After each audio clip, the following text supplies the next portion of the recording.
Salamlayıram hamınızı. Bu videoda sizə qoruyucu plyonkanın üstünlükləri haqqında məlumat verəcəm. Qoruyucu plyonka avtomobilin boyasını qorumaqla yanaşı, avtomobilin yüngül qəzalar zamanı zərərin azaldılmasına kömək edir.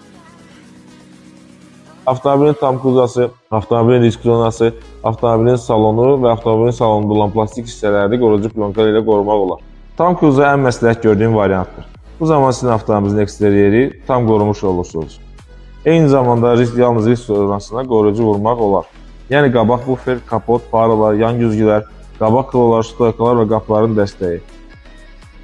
Salonun risk zonasını seçsəniz, plyonka qapı aralıqlarını, paroqları, qapıların alt hissəsini, ayaq ilə zədələnəcək, xarab ola biləcək bir hissələri və oturacaqların yan tərəflərini qoruyacaq.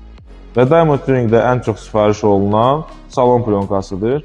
Bu zaman avtomobilin salonunda olan mebellər, monitorlar və s. uzun müddətli yeni kimi qalacaqdır.